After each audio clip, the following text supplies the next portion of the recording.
BBC বাংলার সাক্ষাৎকারে আপনাদের স্বাগতম। আজ আমাদের সাথে যিনি রয়েছেন তিনি বাংলাদেশের রাজনীতির সবচেয়ে আলোচিত ব্যক্তিত্ব। দীর্ঘ ১৭ বছর নির্বাচনে থেকেও তিনি বাংলাদেশের প্রধান একটি রাজনৈতিক দলকে নেতৃত্ব দিয়ে গেছেন এবং বাংলাদেশের রাজনীতিতে সবসময়ই একজন গুরুত্বপূর্ণ চরিত্র হিসেবে থেকেছেন। ২০০৮ সালে নির্বাচনে যাবার পর এই প্রথম তিনি গণমাধ্যমের মুখোমুখি হয়েছেন।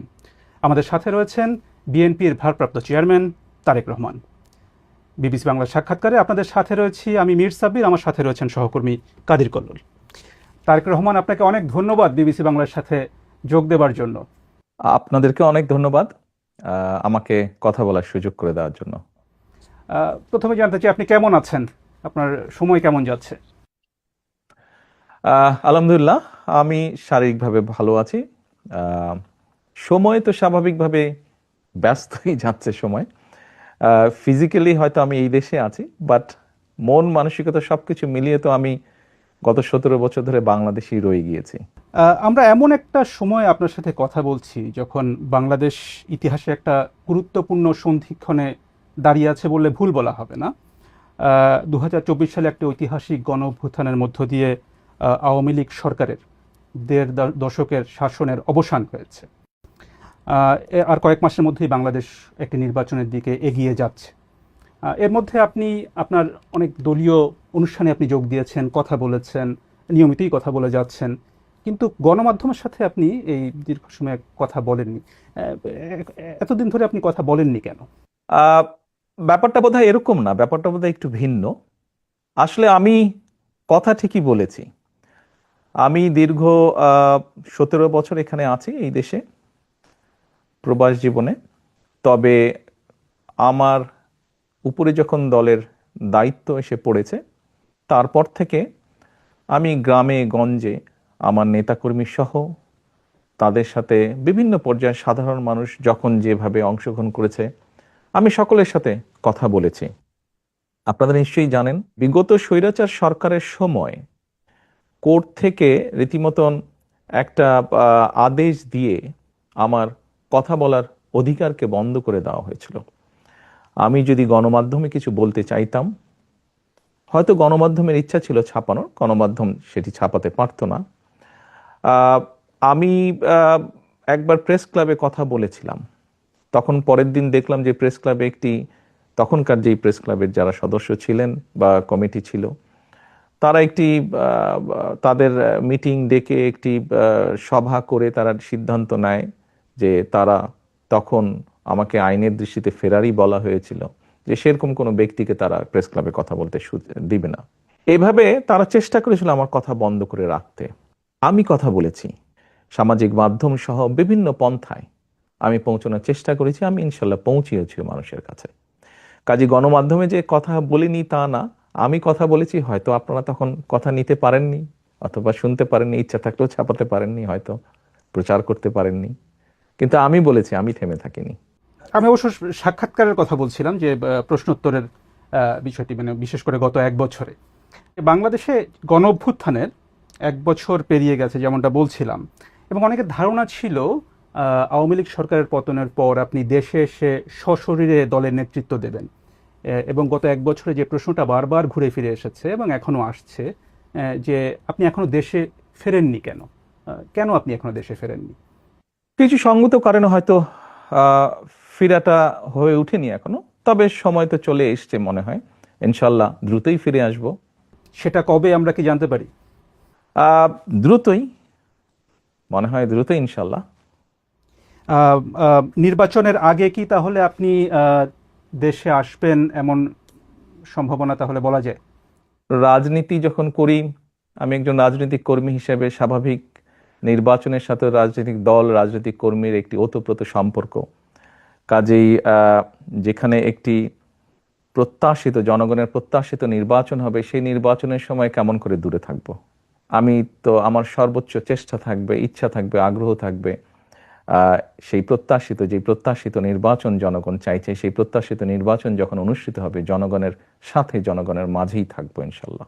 একটা বিষয় যেটা আপনার দল থেকে মাঝে দলের নেতাদের কেউ কেউ কখনো কখনো বলেছেন, যে একটা নিরাপত্তার শঙ্কার কথা বলেছেন আপনি না আসার পেছনে। আপনি কি কোনো ধরনের শঙ্কা করেছেন এর মধ্যে? আহ বিভিন্ন রকম শঙ্কার কথা তো আমরা অনেক সময় বিভিন্ন ব্যক্তির কাছে তো শুনেছি, সরকারেরও বিভিন্ন ব্যক্তির কাছ থেকেও তো অনেক সময় অনেক শঙ্কার কথা আহ, বিভিন্ন মাধ্যমে বিভিন্ন মিডিয়াতে প্রকাশিত হয়েছে। জুলাই গণ অভ্যুত্থানের প্রসঙ্গে একটু আসি। জুলাই গণ অভ্যুত্থানে আপনার ভূমিকা নিয়ে অনেক আলোচনা আছে। এটি মোটামুটি সব পক্ষই স্বীকার করে যে সেই সময়ে আপনার একটা সক্রিয় ভূমিকা ছিল। আবার আপনার দলের কোনো কোনো নেতা বা সমর্থক তারা এই অভ্যুত্থানের আপনাকে একমাত্র মাস্টারমাইন্ড হিসেবে আখ্যা দিয়েছেন। আপনি কি নিজেকে এই আন্দোলনের মাস্টারমাইন্ড হিসেবে দেখেন? না, আমি অবশ্যই এই জুলাই আন্দোলনে আমাকে আমি কখনোই মাস্টার মাইন্ড হিসেবে দেখি না। এই যে 5ই আগস্ট যেই আন্দোলন, জুলাই আন্দোলন বলে যেটি বিখ্যাত বা যেটি সকলের কাছে গৃহীত, এই আন্দোলনটি সফল হয়েছে জুলাই মাসে, কিন্তু এই আন্দোলনটি প্রেক্ষাপট শুরু হয়েছে কিন্তু বহু বছর আগে থেকে। এই আন্দোলনে বাংলাদেশের গণতান্ত্রিক রাজনৈতিক দলগুলোর নেতাকর্মীরা, সেটি বিএনপি হোক বা অন্য রাজনৈতিক দলগুলো হোক, যারা গণতান্ত্রিক রাজনৈতিক দল, প্রত্যেকটি রাজনৈতিক দল বিভিন্নভাবে অবদান রেখেছে, বিভিন্নভাবে তাদের নেতাকর্মীরা নির্যাতিত হয়েছে। আমি মনে করি জুলাই আগস্ট মাসে এসে জনগণ সকল গণতান্ত্রিক রাজনৈতিক দলের সাথে অংশগ্রহণ করেছে। শুধু কি রাজনৈতিক দলের নেতাকর্মীরাই সেদিন ছিল মাঠে? অবশ্যই নয়। আমরা দেখেছি সেদিন মাদ্রাসার ছাত্ররা, তারা ছিলেন এই আন্দোলনের মাঠে। আমরা দেখেছি গৃহিণীরা পর্যন্ত রাস্তায় নেমে এসেছেন সন্তানের পেছনে। আমরা দেখেছি কৃষক, শ্রমিক, সিএনজি চালক, ছোট দোকান কর্মচারী বা দোকান মালিক থেকে আরম্ভ করে গার্মেন্টস কর্মী থেকে আরম্ভ করে তারা নেমে এসেছিলেন। আমরা দেখেছিলাম সামরিক বাহিনীর অবসরপ্রাপ্ত কর্মকর্তা কর্মচারীরা নেমে এসেছিলেন এই আন্দোলনে। এমন অনেক সাংবাদিক যারা স্বৈরাচারের অত্যাচারে নির্যাতিত হয়ে দেশ থেকে বাইরে চলে যেতে বাধ্য হয়েছিলেন, তারা সম্পৃক্ত হয়েছিলেন এই আন্দোলনে। কাজেই কারো ভূমিকাকে আমরা ছোট করে দেখতে চাই না, খাটো করে দেখতে চাই না। আমি বিশ্বাস করি দৃঢ়ভাবে সমাজের দল মত নির্বিশেষে, শ্রেণী বিন্যাস নির্বিশেষে প্রত্যেকটি মানুষের অবদান আছে। এই আন্দোলন ছিল বাংলাদেশের জনগণের আন্দোলন, যারা গণতন্ত্রে বিশ্বাস করেন। এই আন্দোলনের মাস্টার মাইন্ড কোনো দল, কোনো ব্যক্তি নয়। এই আন্দোলনের মাস্টার মাইন্ড বাংলাদেশের গণতান্ত্রিকামী জনগণ। এ বিষয়ে যদি আপনার থেকে জানতে চাই যে হচ্ছে যে যখন আন্দোলনটা চলছিল, তখন যে আন্দোলনে যে ছাত্র নেতৃত্ব ছিল তাদের সাথে আপনার কতটা যোগাযোগ ছিল? আপনার দলের সাথে তো নিশ্চয়ই যোগাযোগ ছিল, দলের নেতাকর্মীদের সাথে। অন্যদের সাথে আপনার কতটা যোগাযোগ ছিল? স্বাভাবিকভাবে আমি যেহেতু বাইরে থেকে কাজ করছি, আমাকে যোগাযোগটা অনলাইনের মাধ্যমে রাখতে হয়েছে। এবং সেই দিনগুলোতে আপনাদের নিশ্চয়ই মনে আছে যে টেলিফোন সিস্টেম বা অনলাইন সিস্টেমের কি অবস্থা করেছিল স্বৈরাচার। আপনি যোগাযোগের যেটি কথা বলেছেন, এই যোগাযোগটি প্রত্যক্ষ পরোক্ষ বিভিন্নভাবে আমাদেরকে করতে হয়েছে, বিভিন্ন মাধ্যমে করতে হয়েছে। যোগাযোগটা যে খুব স্মুথ সব সময় থেকেছে তা নয়। প্রত্যেকে সহযোগিতা করেছি আমরা। এই যে ছাত্র জনতার যে অভ্যুত্থান, সেটির পরে এটার কৃতিত্ব কার সেটা নিয়ে বিভিন্ন পক্ষ দাবি করেছে। তাতে কি আপনার মনে হয় যে এর ফলে বিভিন্ন পক্ষের যে সংকীর্ণ স্বার্থ পূরণের চেষ্টা সেটাই একটু বেশি প্রকট হয়েছে, এবং এখানে বিএনপির আসলে কোনো দায় আছে কিনা? দেখুন, ব্যাপারটা আমরা যদি একটু অন্যভাবে দেখি, বাংলাদেশের ইতিহাসে এখন পর্যন্ত এটি একটি অবিস্মরণীয় ঘটনা। এই আন্দোলন, মানুষের এই আত্মত্যাগ। সাধারণত কোনো রাজনৈতিক আন্দোলনে, স্বৈরাচারের বিরুদ্ধে আন্দোলনে শিশু হত্যা হয় না, শিশু শহীদ হয় না, শিশু মৃত্যুবরণ করে না। বাট আমরা দেখেছি এই আন্দোলনে, স্বৈরাচারের এই আন্দোলনে যতটুকু আমার মনে আছে, প্রায় 63 জন শিশু শহীদ হয়েছে, মারা গিয়েছে। আমি আগেই বলেছি, আপনার আগের প্রশ্নের উত্তরে বলেছি যে এই আন্দোলনের ক্রেডিট দল মত নির্বিশেষে বাংলাদেশের জনগণের, কোনো একটি রাজনৈতিক দলের নয়। অনেকে হয়তো অনেক কিছু বলে থাকতে পারেন, ডিমান্ড করতে পারেন, সেটি তাদের অবস্থান। আমি বা আমার দলের অবস্থান হচ্ছে আন্দোলন হয়ে গিয়েছে, আন্দোলনের জনগণ সফলতা লাভ করেছেন। আন্দোলনে স্বাভাবিকভাবেই দুটো পক্ষ আছে। একটি পক্ষ হচ্ছে মানুষ শহীদ হয়েছে, 2000 মতন মানুষকে হত্যা করা হয়েছে আন্দোলনে। আবার আরেকটি পক্ষ হচ্ছে প্রায় 30,000-এর মতন মানুষ বিভিন্নভাবে ক্ষতিগ্রস্ত হয়েছেন, পঙ্গুত্ব বরণ করেছেন, অন্ধ হয়ে গিয়েছেন। আমার মনে হয় আমাদের উচিত হবে এখন, আমাদের সকলের উচিত হবে রাষ্ট্রসহ, সরকারসহ, রাজনৈতিক দলগুলোর যার যতটুকু সম্ভব সেই পরিবারগুলোর পাশে গিয়ে দাঁড়ানো, যতটুকু সহযোগিতা তাদেরকে করা যায়, যতটুকু সম্ভব তাদের পাশে দাঁড়ানো, তাদের তাদের তাদের এই আত্মত্যাগের প্রতি সম্মান জানানো।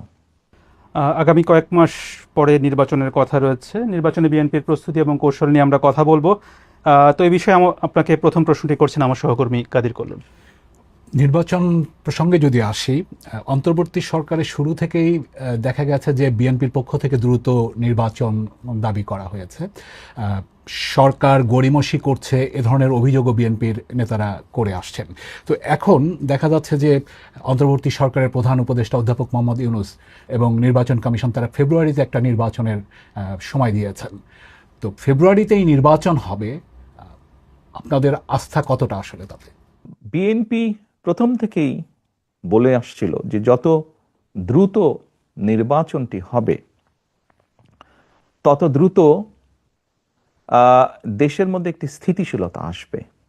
দেখুন, বাংলাদেশের মানুষ গত 17 বছর যাবৎ তাদের রাজনৈতিক অধিকার যেমন তাদের কাছ থেকে কেড়ে নেওয়া হয়েছিল, তাদেরকে তাদের অর্থনৈতিক সমৃদ্ধি থেকেও বঞ্চিত করা হয়েছিল, যার ফলশ্রুতিতে আমরা সমাজে অনেকগুলো পর্যায়ক্রমিকভাবে স্পিল ওভার ইফেক্ট বলতে যা বোঝায় অনেকগুলো খারাপ লক্ষণ দেখেছি।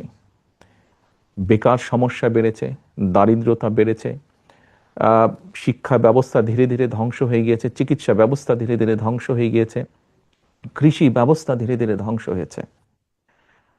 আমরা সেজন্যই বলেছিলাম যে যত দ্রুত নির্বাচন হবে, যত দ্রুত দেশের মালিক যারা অর্থাৎ জনগণ, তাদের কাছে যখন সেই অধিকার ফিরিয়ে দেওয়া হবে, তারা যখন সিদ্ধান্ত নেবে, অর্থাৎ দেশের মালিক যখন সিদ্ধান্ত নেবে দেশ কারা কিভাবে পরিচালিত করবে, তত দ্রুত দেশে স্থিতিশীলতা ফিরে আসবে। কারণ প্রকৃতভাবে নির্বাচিত একটি সরকার অবশ্যই জনগণের যেই চাওয়া, অর্থাৎ জনগণ যেভাবে চায় সেই বিষয়গুলোকে তারা অ্যাড্রেস করবে। ইয়েস, একটি নির্বাচন হলেই যে সব রাতারাতি সব ঠিক হয়ে যাবে তা না। সমস্যাগুলোকে যখন আপনি অ্যাড্রেস করবেন, খুব স্বাভাবিকভাবেই ধীরে ধীরে সমস্যা কমতে শুরু করবে। আমরা আনন্দিত যে দেরিতে হলেও সরকার জিনিসটি উপলব্ধি করতে পেরেছেন। আমরা ডিসেম্বরের ভিতরে চেয়েছিলাম, ওনারা ফেব্রুয়ারির ভিতরে এখন নির্বাচনটি করতে চাইছেন। আমরা আস্থা রাখতে চাই যে সরকার সে ব্যাপারে সব রকম উদ্যোগ পর্যায়ক্রমিকভাবে গ্রহণ করবেন। এখন যেহেতু আপনারা বলছেন যে আপনারা আস্থা রাখতে চান, সেখানে নির্বাচন নিয়ে আপনার পরিকল্পনাটা কি? মানে এককভাবে বিএনপি নির্বাচন করবে, মানে দলগতভাবে, নাকি জোটবদ্ধভাবে আসন ভাগাভাগির মাধ্যমে নির্বাচন করবে? খুব ট্রিকি কোয়েশ্চেন একটু।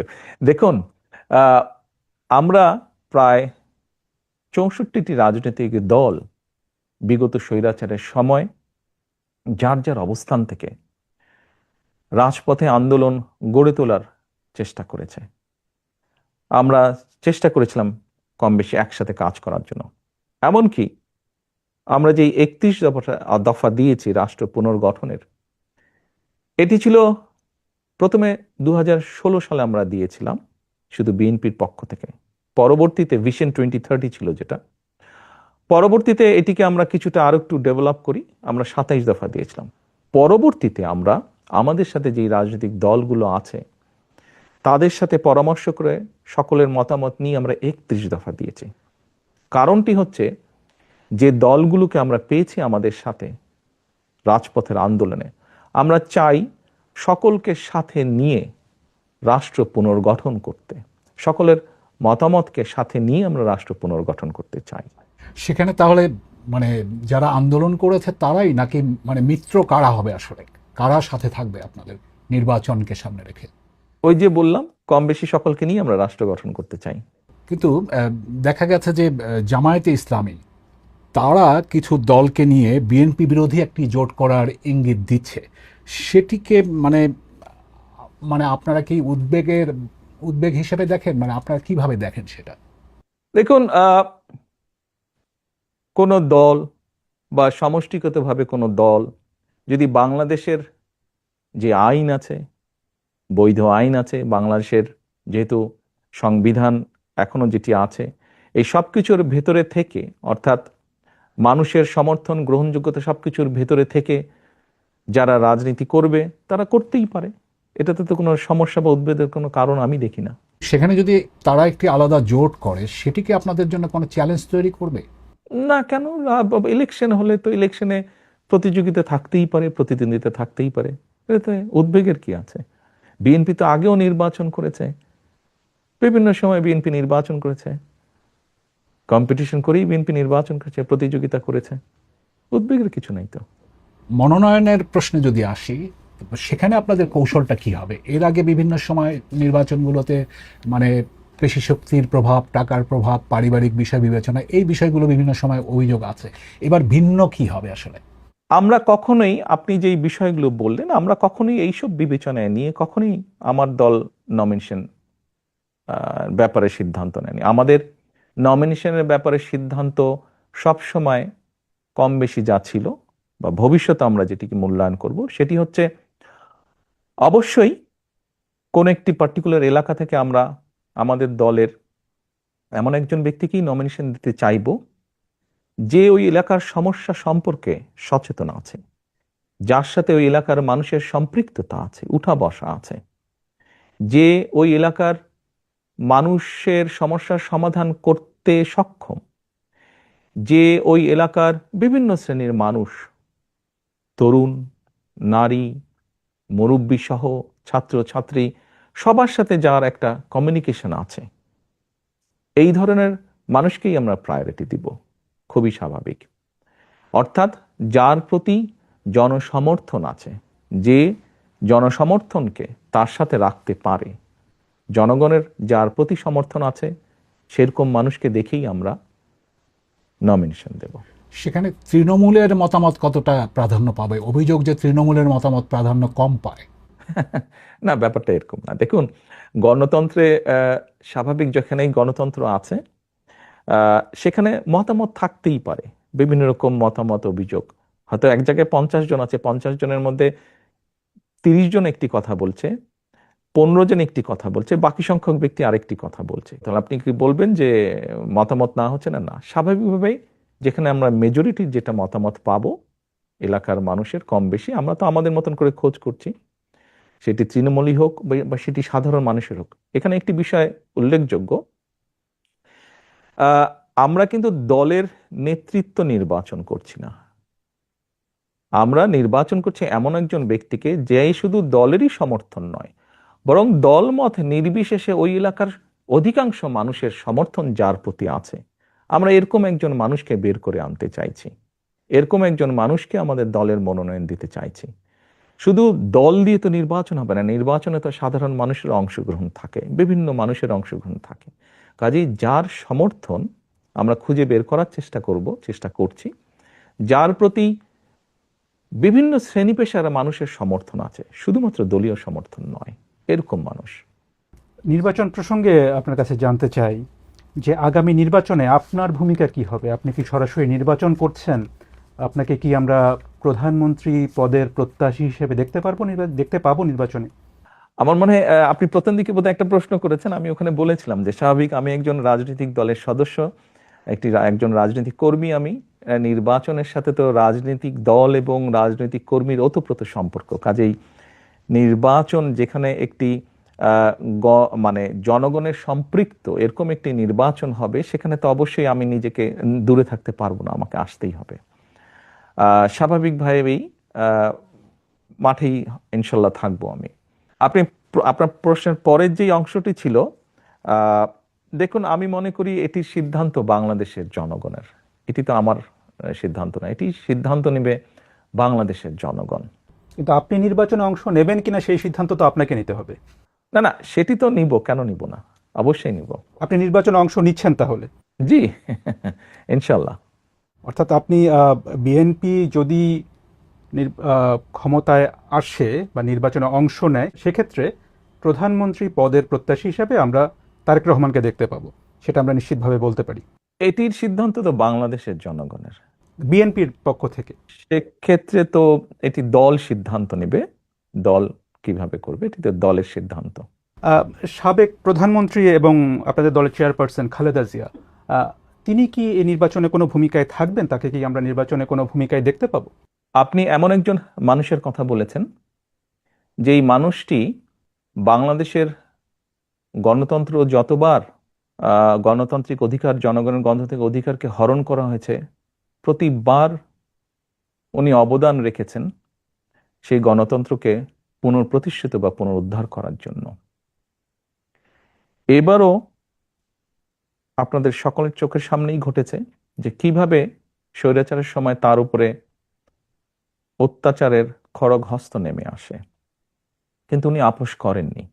এরকম একজন ব্যক্তি আজ অসুস্থ, এবং কেন, কিভাবে উনি শারীরিকভাবে অসুস্থ হলেন, তাকে মিথ্যে মামলায় জড়িয়ে তাকে জেলখানায় নিয়ে যাওয়া হলো। আমরা দেখেছিলাম একজন সুস্থ মানুষ গিয়েছেন, কিন্তু যখন বেরিয়ে এসেছেন একজন অসুস্থ মানুষ বেরিয়ে এসেছেন, তাকে চিকিৎসার সুযোগ থেকেও বঞ্চিত করা হয়েছে।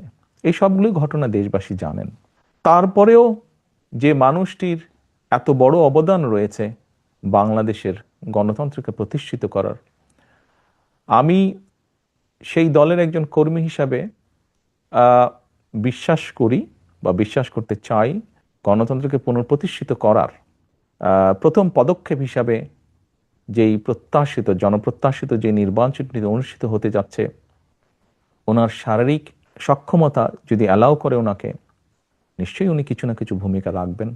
সেটা কি নির্বাচনে অংশগ্রহণ হতে পারে? এইটি আমি এখনো বলতে পারছি না। আমি মাত্রই বললাম যে ওনার শারীরিক ফিজিক্যাল এবিলিটির উপরে বিষয়টি কিছুটা হলেও নির্ভর করছে। এ প্রসঙ্গে প্রশ্ন চলে আসে বিএনপির ভবিষ্যৎ নেতৃত্ব নিয়ে। আপনার বাবা সাবেক প্রেসিডেন্ট জিয়াউর রহমান বিএনপি প্রতিষ্ঠা করেছিলেন। আপনার মা সাবেক প্রধানমন্ত্রী খালেদা জিয়া, তিনি 4 দশক বিএনপির নেতৃত্ব দিয়েছেন। এখন আপনি বিএনপির নেতৃত্বে রয়েছেন, কার্যত দলের নেতৃত্বে রয়েছেন আপনি। বিএনপির ভবিষ্যৎ নেতৃত্বে পরিবারের প্রভাব কতটা থাকে? দেখুন, বিষয়টিকে আমি একটু তাহলে অন্যভাবে উপস্থাপন করি। সব রকম সকলের মতামতের প্রতি শ্রদ্ধা রেখেই আমি বলতে চাইছি। দেখুন, একজন চিকিৎসকের সন্তান যখন চিকিৎসক হয়, তখন সে ভালোও করে, সে খারাপও করে। একজন লয়ারের সন্তানও দেখা যায় যে অনেক সময় বাবা মায়ের মতন ভালো লয়ার হয় অথবা হয় না। রাজনীতিবিদদের ক্ষেত্রে অনেকের সন্তান পলিটিক্সে এসেছে, সবাই কি ভালো করেছে? সবাই ভালো করেনি। কেউ কেউ করেছে, কেউ কেউ করতে পারেনি ভালো। আপনি যদি আমাকে ইঙ্গিত করে থাকেন, তাহলে এইভাবে আমি বলবো যে দেখুন, আমরা দেখেছি বাংলাদেশের মতন দেশে রাজনীতি যারা করেন, বিগত 17 বছরে দেখেছি, তার আগেও আমরা দেখেছি রাজনীতিবিদরা রাজনীতি করতে গিয়ে বিভিন্নভাবে হ্যারাসমেন্টের শিকার হন, মিথ্যে মামলার শিকার হন। আমাদের বহু নেতাকর্মী শারীরিক নির্যাতনের শিকার হয়েছে, জেল জুলুম খেটেছে, ঘর বাড়ি ভেঙে দেওয়া হয়েছে। যেই কয়টা উদাহরণ দিলাম আমি মাত্র, আপনি কি বলতে পারবেন এর কোনোটার মধ্যে দিয়ে আমি যাইনি? এর প্রতিটার ভেতর দিয়ে আমি গিয়েছি, প্রত্যেকটা স্তর পার করে এসেছি। আমি শারীরিকভাবে নির্যাতিত হয়েছি, যেই নির্যাতনের চিহ্ন এখনো কখনো কখনো আমাকে সহ্য করতে হয়। জেল জুলুম খেটেছি, আমি বিভিন্নভাবে মিথ্যা অপপ্রচারের শিকার হয়েছি। আমি সবকিছুর ভিতর দিয়ে আমি পেরিয়ে এসেছি। কাজেই এই জন্য এই কথাগুলো আমি বললাম যে রাজনীতি পরিবারীকরণ হয় না, এটি সমর্থনের ভিত্তিতে হয়। কাজেই যে অর্গানাইজ করে জনগণকে ঐক্যবদ্ধ করে, দলকে ঐক্যবদ্ধ করে সামনে এগিয়ে যেতে পারবে, সে এগিয়ে যেতে পারবে। কেউ যদি এগিয়ে যেতে না পারে তাহলে সে এগিয়ে যেতে পারবে না। সময় পরিস্থিতি সবকিছু প্রমাণ করে দিবে, বলবে। আপনার স্ত্রী বা কন্যা বা আপনার পরিবারে যারা আছেন তারা রাজনীতিতে আসবেন কিনা এটা নিয়ে কিন্তু ব্যাপক আলোচনা হয় কিন্তু রাজনীতিতে। তো এ ধরনের কি কোনো সম্ভাবনা আছে বা তারা আগ্রহী কিনা রাজনীতিতে আসার ব্যাপারে? আমি ওই যে বললাম, সময় পরিস্থিতি বলে দিবে ওটা। একটু আবার আপনাদের নির্বাচন সরকারের দিকে যাই। বিএনপি সর্বশেষ সরকারে ছিল 2001 থেকে 2006 সালের মধ্যে। এর প্রায় 19 বছর পরে বিএনপির সামনে আবার একটা সরকার গঠনের সুযোগ তৈরি হয়েছে, এবং সেই তখনকার যে বিএনপি আর এখনকার যে বিএনপি, এই দুটোর মধ্যে পার্থক্যটা আপনি কোথায় কি বলবেন, যে পার্থক্য কি? এই 19 বছরে আমরা বাংলাদেশ বলি বা পুরো বিশ্ব বলি, অনেক কিছু পরিবর্তিত হয়েছে। সমাজ ব্যবস্থা পরিবর্তিত হয়েছে, অর্থনৈতিক ব্যবস্থা পরিবর্তিত হয়েছে। দুটো বড় বড় জিনিসের বোধহয় পরিবর্তন হয়েছে। একটি হচ্ছে কোভিডের ভিতর দিয়ে পুরো বিশ্ব গিয়েছে। এই কোভিড বিভিন্নভাবে আমাদের অনেক কিছু চিন্তা ভাবনা মনোজগৎ চেঞ্জ করেছে। ঠিক একইভাবে যদি আরেকটি বিষয় আমরা দেখি, এই যে আপনার সাথে আমি কথা বলছি অনলাইনে, এই যে আইটি বা সোশ্যাল মিডিয়া, এই পুরা বিষয়টা কিন্তু মানুষের মনোজগৎকে ভিন্নভাবে ভিন্ন রকম করেছে। অনেক ক্ষেত্রে একটা একটা একটা মনোজগতে একটা প্রভাব বিস্তার করেছে। খুব স্বাভাবিকভাবে আপনি যেই সময়ের কথা বলেছেন সেই সময় এই বিষয়গুলো হয়তো সেভাবে ছিল না। তো স্বাভাবিকভাবেই এই সব কিছু বিবেচনা করে সামনের দিনগুলোতে আমাদেরকে এই বিষয়গুলোকে গুরুত্ব রেখে বিভিন্ন বিষয়ে চিন্তা ভাবনা করতে হচ্ছে। আমরা সেভাবে চিন্তা ভাবনা করে আমাদের প্ল্যান প্রোগ্রাম বিষয়গুলোকে আমরা সাজাচ্ছি। সেই সময় থেকে 19 বছর আগে আমাদের যেসব প্ল্যান প্রোগ্রাম ছিল তার থেকে কিছুটা পরিবর্তন হবে, কিন্তু ওই যে বেসিক যে জিনিসটা, সেটা হচ্ছে মানুষের বেটারমেন্ট, মানুষের ভালো ভালো কিছু করার জন্য, মানুষ যাতে আজকে যেমন আছে আগামীকাল যাতে একটু বেটার থাকতে পারে। কিভাবে সেটা করা যেতে পারে, কে কোন শ্রেণী কিভাবে একটু বেটার থাকতে পারে, সেটাই থাকবে আমাদের সবচেয়ে প্রায়োরিটি ইস্যু। বিগত যখন বিএনপি সরকারে ছিল তখন অনেক বিষয় নিয়ে আলোচনা সমালোচনা ছিল, তার মধ্যে একটা বড় বিষয় ছিল দুর্নীতির অভিযোগ। সরকারে যারা ছিলেন তাদের অনেকের বিরুদ্ধে, বা সেই সময় যেভাবে দুর্নীতি হচ্ছিল বিভিন্ন জায়গায়, আপনার নিশ্চয়ই মনে আছে যে দুর্নীতির সূচকে বাংলাদেশের অবস্থান নিয়ে তখন অনেক সমালোচনা হয়েছিল। এ ধরনের পরিস্থিতি যে আর হবে না, এই বিষয়ে আপনি ভোটারদেরকে কিভাবে আশ্বস্ত করবেন? দেখুন, আপনি যে কথাটি বললেন দুর্নীতিতে চ্যাম্পিয়ন, 96 সাল থেকে 2001 পর্যন্ত আওয়ামী লীগ সরকার ছিল সেই সময়। আমরা 2001-এর 1 অক্টোবরে সরকার গঠন করি। 10ই অক্টোবরে, 1 অক্টোবর নির্বাচন হয়েছিল, খুব সম্ভবত 10ই অক্টোবরে সরকার গঠন করি। এর বোধহয় কিছুদিন পরে একটি সূচক বের হলো টিআইবির, যে মানে 2-3 মাস পরে বোধহয় একটি সূচক বের হলো, যে এরকম একটি সূচক বের হলো। নিশ্চয়ই মাত্র নির্বাচিত একটি সরকারের পক্ষে তো ভালো মন্দ কোনো কিছুই 3 মাসে করা সম্ভব নয়। খুব স্বাভাবিকভাবেই যে সূচকটি হয়েছিল সেটি তার আগে, আমাদের আগে যে সরকারটি ছিল তারা যে 5 বছর যা করেছে তার উপর ভিত্তি করেই সেই সূচকটি তারা তৈরি করেছে। আপনি যদি 2001 থেকে 2006 অর্থাৎ বিএনপি সরকার গঠন করার পরে বিএনপি তত্ত্বাবধায়ক সরকারের কাছে যখন হ্যান্ডওভার করে দিল, আপনি যদি সেই সংস্থা টিআইবি নামক সেই সংস্থাটার রিপোর্টই যদি আপনি দেখেন, তাহলে দেখবেন পর্যায়ক্রমিকভাবে, কিন্তু এটি আমার কথা না, এটি তাদের পরিসংখ্যানের কথা, পর্যায়ক্রমিকভাবে কিন্তু নেমে এসেছে। হ্যাঁ, আমি অ্যাডমিট করছি পুরাপুরি হয়তো আমরা করতে পারিনি, বাস্তবতা তো বুঝতে হবে, এটি একটি সামাজিক ব্যাধিতে পরিণত হয়েছে। কাজেই এইটি মানুষকে বুঝিয়ে বুঝিয়ে বুঝিয়ে বুঝিয়ে আস্তে আস্তে করতে হবে, জিনিসটি সময় লাগবে। আমি এখন যত কথাই বলি না কেন, বাস্তবতা হচ্ছে এই বিষয়টি যেহেতু সময় লাগবে, আমাদেরকে কাজ দিয়ে প্রমাণ করতে হবে। সেজন্যই আমি ভোটারদেরকে এতটুকু বলতে পারবো, আমরা যদি সুযোগ পাই, জনগণ যদি আমাদেরকে সেই সুযোগ দেন, তাহলে আমাদের সর্বোচ্চ চেষ্টা থাকবে আমরা যাতে একটি এমন অবস্থা তৈরি করতে পারি যেখানে কিছুটা হলেও আমরা বহির্বিশ্বে বিশ্বের অন্য দেশের সামনে কিছুটা হলেও যাতে সম্মানের সাথে মাথা উঁচু করে কথা বলতে পারি। এ প্রসঙ্গে এই 5ই আগস্টের পরে যে বিএনপির অনেক নেতাকর্মীর বিরুদ্ধে এরই মধ্যে চাঁদাবাজি বা দখলের মতো নানা অভিযোগ এসেছে, আপনি জানেন, এবং আপনাদের দল থেকে অনেকে বহিষ্কার করা হয়েছে। এটা ঠিক, আবার একই সাথে এটা ঠিক যে এই অভিযোগগুলো কিন্তু বারবার আসছে। তো এটা থামানো যাচ্ছে না কেন? আপনার প্রতি সম্মান রেখে আপনার সাথে এগ্রিও যেমন করব, আবার এখানে অন্য একটি বিষয় আমি তুলে ধরতে চাইবো। এর মধ্যে নিশ্চয়ই আপনারা বিভিন্ন সংবাদ মাধ্যমে দেখেছেন যে আমরা প্রায় 7,000-এর মতন আমাদের নেতাকর্মীর বিরুদ্ধে আমরা কিছু সাংগঠনিক ব্যবস্থা গ্রহণ করেছি। কিন্তু এই 7,000-এর সবাই কিন্তু আপনি যে অভিযোগ করলেন এই অভিযোগের সাথে জড়িত নয়। অন্য 7,000-এর মধ্যে এমন অনেক বিষয় আছে যারা অন্য সাংগঠনিক বিষয়ের সাথে জড়িত। এটি গেল একটি বিষয়। দ্বিতীয় বিষয়টি হচ্ছে, আমাদের কাছে এরকম যখন অনেক অভিযোগ এসেছে, আমরা অভিযোগগুলো তদন্ত করেছি। তদন্ত করার পরে আমরা বেশ কিছু বিষয় পেয়েছি। যেমন আমি দু একটি উদাহরণ দিয়ে আপনাকে বলি। যেমন ধরেন, দুই ভাই, কোনো একটি এলাকায় দুই ভাই আছে। দুই ভাইয়ের মধ্যে পারিবারিক সম্পত্তি, সহায় সম্পত্তি নিয়ে একটি সমস্যা আছে। এক ভাই বিগত যে স্বৈরাচার, পলাতক স্বৈরাচার, তাদের কারোর সাথে এক ভাইয়ের খুব ভালো সম্পর্ক। তার ফলে সে সেই স্বৈরাচারের যে দোসর, যার সাথে এই এক ভাইয়ের সম্পর্ক, সে তার ইনফ্লুয়েন্সটি ব্যবহার করে অন্য ভাইয়ের সম্পত্তিও জোর করে দখল করে রেখেছে। এখন 5 তারিখের পরে যে ভাই স্বৈরাচারের দোসরকে ব্যবহার করেছিল, সেই দোসরও তো পালিয়ে গিয়েছে। তো স্বাভাবিকভাবেই সেই ভাই এখন আর শেল্টার পাচ্ছে না। তো অন্য যার সম্পত্তি জোর করে রেখে দিয়েছিল অন্য ভাইটি, সেই অন্য ভাইটি স্বাভাবিকভাবে তার হক আদায় করতে গিয়েছে বা হক বুঝে নিতে গিয়েছে।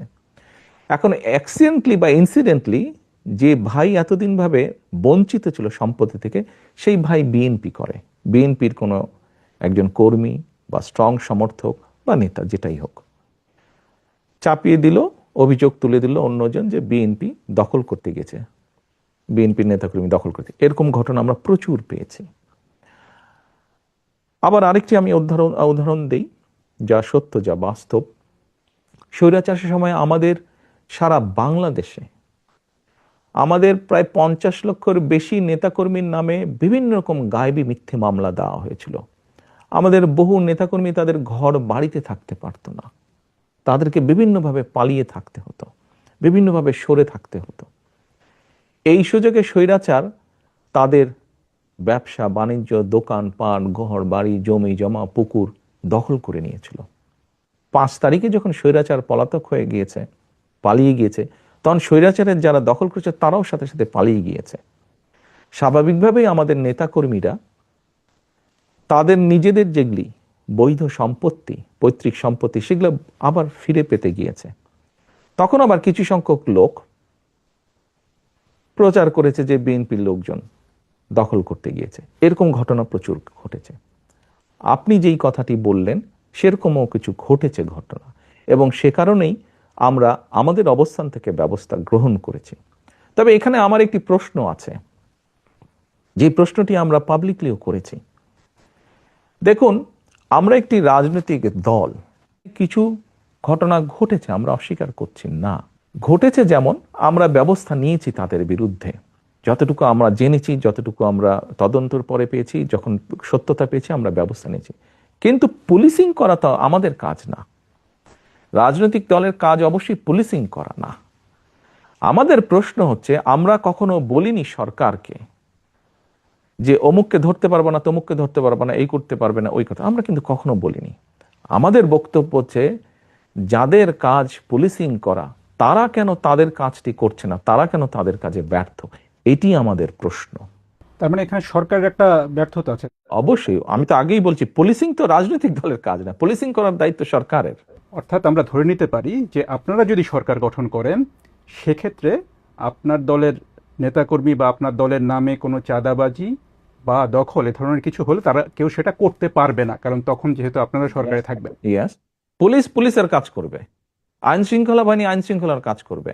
আমার দলের কোনো নেতাকর্মী বিএনপি ইনশাল্লাহ সরকার গঠন করলে আমার দলের কোনো নেতাকর্মী তখনও যদি এরকম কোনো অনৈতিক কাজে সম্পৃক্ত হয়, আমরা দলের অবস্থান থেকে তার বিরুদ্ধে অবস্থান নিব, তার পক্ষে থাকবে না দলের অবস্থান।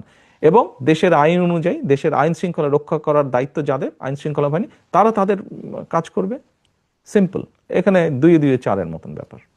আমি একটু ডাকসু নির্বাচনের প্রশ্নে আসি। সাম্প্রতিক সময়ে ডাকসু নির্বাচনের ফলাফল ব্যাপক আলোচনা চলছে রাজনীতিতে এখনো।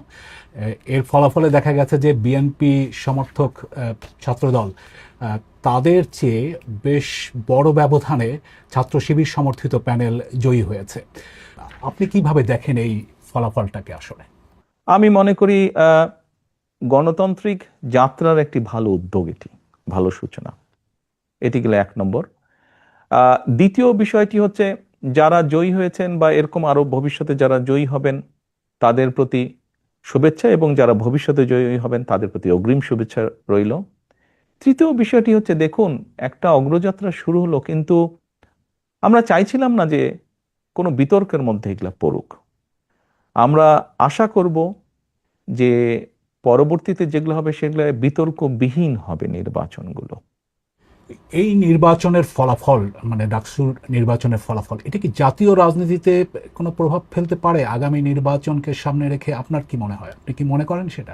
আমি যেটা দেখলাম বিভিন্ন মিডিয়াতে, কিছু ব্যক্তি, যেমন মান্না ভাই, উনি তো বোধহয় দুবার ভিপি ছিলেন, আমার থেকে অনেক অভিজ্ঞতা সম্পন্ন রাজনীতিবিদ।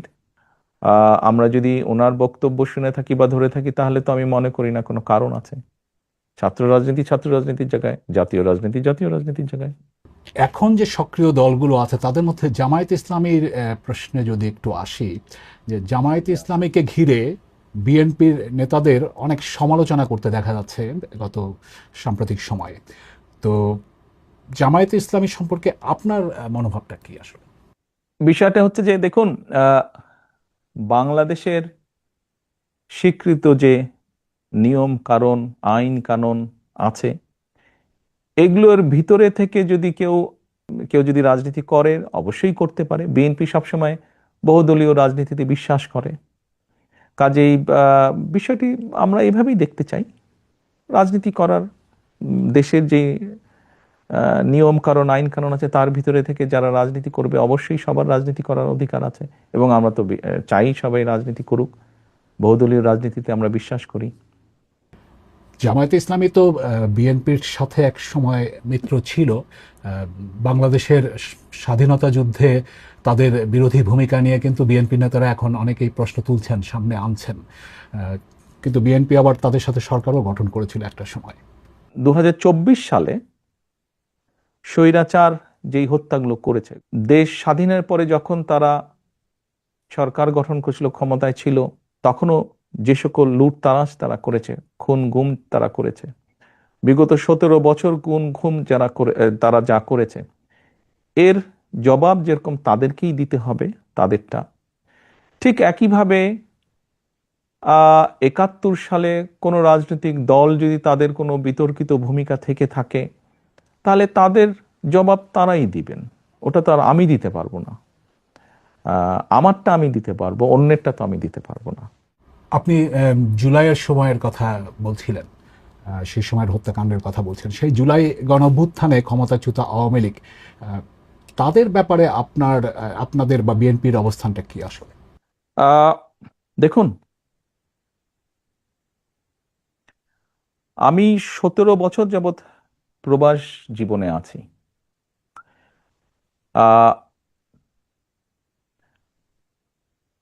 111 তথাকথিত 111 সরকারের সময় যেই শারীরিক নির্যাতন আমার উপরে হয়েছিল, তারপরে চিকিৎসার জন্য আমি এই দেশে আসি। আমি যখন এখানে আসি, আমার ভাইকে আমি রেখে এসেছিলাম, ছোট ভাইকে। আমি যখন এই দেশে আসি, আমার সুস্থ মাকে আমি রেখে এসেছিলাম। একটি ঘর রেখে এসেছিলাম, যেই ঘরে আমি এবং আমার ছোট ভাই বড় হয়েছি, যেই ঘরে আমার বাবার স্মৃতি ছিল, যেই ঘরে আমাদের দুই ভাইয়ের সন্তানরা জন্মগ্রহণ করেছিল, যেই ঘরে আমার মায়ের বহু স্মৃতি ছিল, সেই স্মৃতিগুলোকে ভেঙে চুরে ধুলায় মিশিয়ে দেওয়া হয়েছে। যে ভাইকে আমি রেখে এসেছিলাম সেই ভাই এখন আর নেই। যেই সুস্থ মাকে রেখে এসেছিলাম সেই সুস্থ মা এখন সুস্থ নেই। শুধু অসুস্থই নন, ওনার উপরে মানসিক এবং শারীরিক নির্যাতনও করা হয়েছে। আমি আমার পরিবারের যেই কাহিনী আপনাদের সামনে তুলে ধরলাম, এটিকে আপনারা কাহিনী বলুন বা সংগ্রাম বলুন, যেটাই বলুন না কেন, এটি শুধু আমার কাহিনী না বা আমার পরিবারের কাহিনী না। এরকম কাহিনী বাংলাদেশের শত না হাজার হাজার পরিবারের, বা যেই পরিবারের বাবা, যেই পরিবারের ভাই, যে পরিবারের স্বামী, তার ঘরবাড়ি ধ্বংস করে দেওয়া হয়েছে, হ্যান্ডকাফ পরা অবস্থায় হাসপাতালের বারান্দায় মারা গিয়েছে, তা না হলে হ্যান্ডকাফ পরা অবস্থায় জেলের ভিতরে মারা গিয়েছে, সহায় সম্পত্তি ধ্বংস করে দেওয়া হয়েছে। এই সকল অন্যায়, এই সকল হত্যা, এই সকল নির্যাতনের জন্য যারা দায়ী,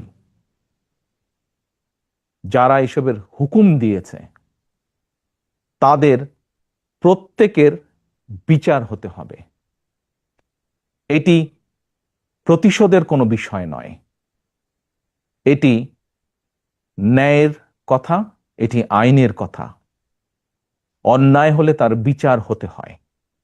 কার সম্পর্কে কি মনোভাব সেটি গুরুত্বপূর্ণ নয়। এখানে একটা বিষয় আলোচনায় এসছে যে যারা অপরাধী তাদের বিচার হবে, কিন্তু দল হিসেবে আওয়ামী লীগ তাদের রাজনীতিতে অংশগ্রহণ করতে পারা না পারার প্রশ্ন। বিএনপিরও অনেক নেতা অনেক সময় বলেছেন যে কোনো রাজনৈতিক দলকে নিষিদ্ধ করার পক্ষে তারা নন। তো এখন নির্বাচনও সামনে আসছে, ফলে আওয়ামী লীগ রাজনীতি করতে পারবে কি পারবে না সে ধরনের একটা প্রশ্ন আসছে। তো সেই জায়গাটাতে বিএনপির কি অবস্থানটা হতে পারে? দল হিসাবে তারা যদি অন্যায় করে থাকে তাহলে দেশের আইন অনুযায়ী তার বিচার হবে, দেশের আইন সিদ্ধান্ত নেবে। তার মানে এটা আদালতের বিষয় বলে মনে করছেন? দল হিসাবে যদি অন্যায় হয়ে থাকে তাহলে তাই হবে। সোজা কথায় অন্যায়কারীর বিচার হতে হবে, তো সেটি ব্যক্তি হোক, সেটি দলই হোক। যারা জুলুম করেছে তাদের তো বিচার হতে হবে, সেটি ব্যক্তিও হতে পারে, সেটি দলও হতে পারে। আপনি ব্যক্তিগতভাবে কি মনে করেন, আওয়ামী লীগের কি বাংলাদেশের রাজনীতিতে থাকা উচিত নাকি না? আমার মনে হয় আপনার কোনো কোনো প্রশ্নের উত্তরে আমি মনে হয় বলেছিলাম যে আমরা রাজনীতি করি জনগণের জন্য। আমরা বিভিন্ন সময় আমরা বিশ্বাস করি এবং বিভিন্ন সময় আমরা বলিও, আমরা বিএনপি আমরা যারা করি আমরা বলিও যে আমাদের রাজনৈতিক সমকল ক্ষমতার উৎস জনগণ। আমি দৃঢ়ভাবে বিশ্বাস করি এবং বিশ্বাস করতে চাই যে দলের ব্যক্তিরা বা যে দল মানুষ হত্যা করে, মানুষ গুম করে, মানুষ খুন করে, দেশের মানুষের অর্থ সম্পদ লুটপাট করে বিদেশে পাচার করে, জনগণ তাদেরকে সমর্থন করতে পারে বলে আমি মনে করি না। জনগণ যদি সমর্থন না করে কোনো রাজনৈতিক দল বা রাজনৈতিক সংগঠনকে, তাদের টিকে থাকার তো কোনো কারণ আমি দেখি না। যেহেতু জনগণের শক্তিতে আমরা বিশ্বাস করি, জনগণের সিদ্ধান্তে আমরা বিশ্বাস করি, জনগণের সিদ্ধান্তের উপরে আমরা আস্থা রাখতে চাই, এই বিষয়ের সবচেয়ে বড় বিচারক আমি মনে করি জনগণ। বিএনপির ভারপ্রাপ্ত চেয়ারম্যান তারেক রহমানের সাথে বিবিসি বাংলার সাক্ষাৎকারের এটি ছিল প্রথম পর্ব। দ্বিতীয় পর্বটি পেতে নজর রাখুন বিবিসি নিউজ বাংলার ইউটিউব চ্যানেল এবং ফেসবুক পাতায়।